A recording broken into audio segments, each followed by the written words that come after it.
নমস্কার, কেমন আছেন সবাই? আশা করছি সবাই ভালো আছেন, আমরাও ভালো আছি। আমার শান্তির ছোট্ট নীড়ে সবাইকে স্বাগত জানাচ্ছি। আজকে আপনাদের সাথে শেয়ার করব আমার সেলাই মেশিনটা আমি কিভাবে যত্ন করি, কিভাবে সেলাই মেশিনের কাঠটা ভালো রাখি যাতে করে ঘুণে না ধরে, আর কিভাবে তেল দেই যাতে করে সেলাই মেশিনটা অনেক বেশি ভালো থাকে, চালানোর সময় খুব একটা শব্দ হয় না। আশা করছি ভিডিওটা আপনাদের কাছে খুব বেশি ভালো লাগবে। মাসে আমি একবার করে এরকম একদম পরিষ্কার করে ডিপ ক্লিন করি, আর মাসে 15 দিন পর একবার আমি শুধুমাত্র তেল দিই সেলাই মেশিনে। এতে করে কিন্তু আমার মেশিনটা অনেক বেশি ভালো থাকে আর শব্দ হয় না চালানোর সময়। প্রথমে আমি মেশিনের ঢাকনাটা পরিষ্কার করে নিয়েছি। এটাতে ঢেকে রাখলে কিন্তু মেশিনের উপর খুব বেশি ময়লা পড়ে না। তারপর আমি একটা কাপড়ের সাহায্যে সেলাই মেশিনটা ভালোভাবে পরিষ্কার করে নিচ্ছি। সেলাই মেশিনের আগলা ময়লা যেটা আছে ওইটা কাপড় দিয়ে পরিষ্কার করে নিচ্ছি। এতে করে তেল দেওয়ার সময় মেশিনে ময়লাটা লেগে থাকবে না। এ পর্যন্ত যদি আমার ভিডিওটির সাথেই থেকে থাকেন, প্লিজ একটা লাইক দিয়ে ভিডিওটা কন্টিনিউ করবেন। আমার ছোট্ট পরিবারের সদস্য হতে চাইলে চ্যানেলটি সাবস্ক্রাইব করে অল অপশন অন করে রাখবেন। এতে করে আমি ভিডিও ছাড়ার সাথে সাথে নোটিফিকেশন পৌঁছে যাবে আপনার কাছে। আপনি সময় আর সুযোগ করে ভিডিওটা দেখে নিতে পারবেন। আর আপনার মূল্যবান মতামত জানাতে পারেন আমাকে কমেন্টের মাধ্যমে। আপনার একটি কমেন্ট আমার কাছে অনেক বেশি মূল্যবান। কাজগুলো যদি করে থেকে থাকেন, আপনাকে জানাই অসংখ্য ধন্যবাদ। আপনি যে আপনার মূল্যবান সময় থেকে কিছুটা সময় আমাকে দিচ্ছেন, এর জন্য আপনাকে আবারও অসংখ্য ধন্যবাদ। সেলাই মেশিনটা আমি এভাবে উঠিয়ে নিয়ে তারপর ভিতরের অংশটা পরিষ্কার করে নিচ্ছি। ভিতরে কিন্তু ময়লা পড়ে গেছে। এভাবে কিন্তু সেলাই মেশিনের ভিতরেও ময়লা পড়ে যায়। আপনি যতই পরিষ্কার করেন না কেন, কাপড় সেলানোর সময় কিন্তু ভিতরে ময়লাটা ঢুকে যায়। আমি ভালোভাবে একে একে সেলাই মেশিনের সমস্ত পার্ট একদম পরিষ্কার করে নেব।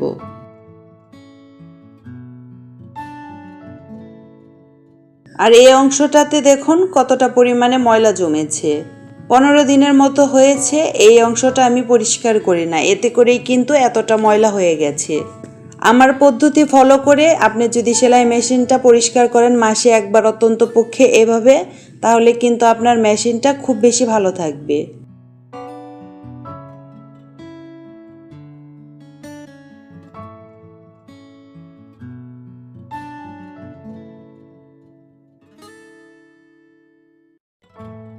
মেশিনটা আমি ভালোভাবে বসিয়ে দিয়েছি।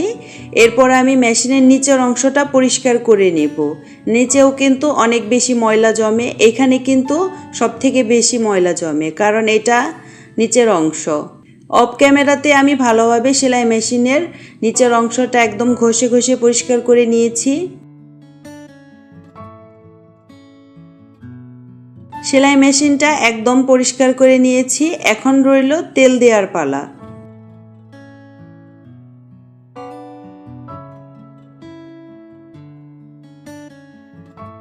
সেলাই মেশিনের এখন উপরের পার্টে আমি তেল দিয়ে দিব। প্রতিটা অংশে আমি ভালোভাবে তেল দিয়ে দিব।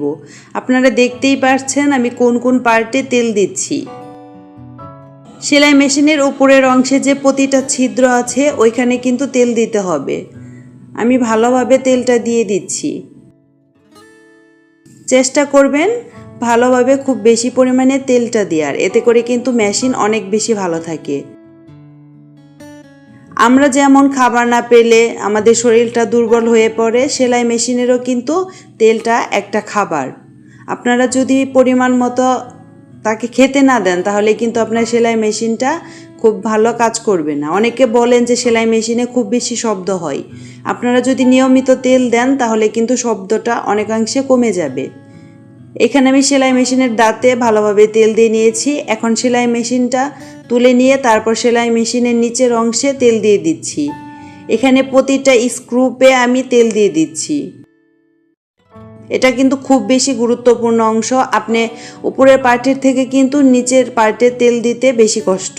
এখানে আপনাকে বুঝে বুঝে সমস্ত পার্টে তেল দিতে হবে। প্রতিটা নাটের মাথায় আপনি তেল দিয়ে দিবেন। এতে করে কিন্তু জয়েন্টটা খুব ভালো থাকবে আর ইজি থাকবে।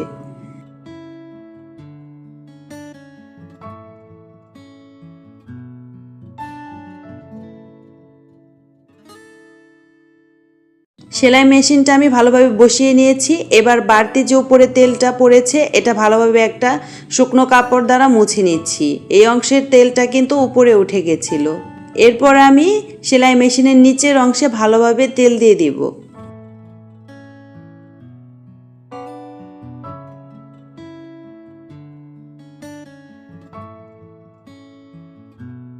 এখানে কিন্তু তুলনামূলক তেলটা একটু বেশি দিতে হবে। নিচের পার্টে আর উপরের পার্টে আমি ভালোভাবে তেলটা দিয়ে দিয়েছি। এভাবে তেল দিয়ে আপনারা রেখে দিবেন 2 ঘন্টার মতো, তারপর মেশিনটা চালাবেন। সাথে সাথে তেল দেওয়ার সাথে মেশিনটা চালাবেন না, 2 ঘন্টা রেস্টে রেখে তারপর চালাবেন। এখন হয়তো ভাবছেন স্পিড দিয়ে কি করব আমি, আসলে এটা স্পিড না, এটা হচ্ছে কেরোসিন তেল। কেরোসিন তেলটা কাঠের নিচের অংশে দিলে কখনো কাঠ ঘুনে ধরবে না। এই টিপসটা শিখেছি আমি যেখান থেকে মেশিন কিনেছি ওই আঙ্কেলদের কাছ থেকে। আপনারা চাইলে 3-4 মাস পর পর একবার এই টিপসটা ফলো করতে পারেন। যারা কেরোসিন তেল ধরতে চান না বা গন্ধ সহ্য করতে পারেন না তারা কিন্তু এটা স্কিপ করতে পারেন, কিন্তু কাঠটা ভালো রাখতে হলে এটা কিন্তু খুবই কার্যকারী একটা টিপস। অনেকে আছে কেরোসিন তেলের গন্ধ নিতে পারেন না বা আপনারা ভাববেন এটা আবার কেমন। আপনারা চাইলে কষ্ট করে মাসে না 3 মাস পর পর একবার দিতে পারেন, এতে করে কিন্তু কাঠটা অনেক বেশি ভালো থাকবে। আমি মেশিনটা পরিষ্কার করে খুব সুন্দরভাবে তেলটা দিয়ে দিয়েছি। আপনারা চাইলে এভাবে তেল দিতে পারেন, এতে করে কাঠটা আর মেশিনটা অনেক বেশি ভালো থাকবে।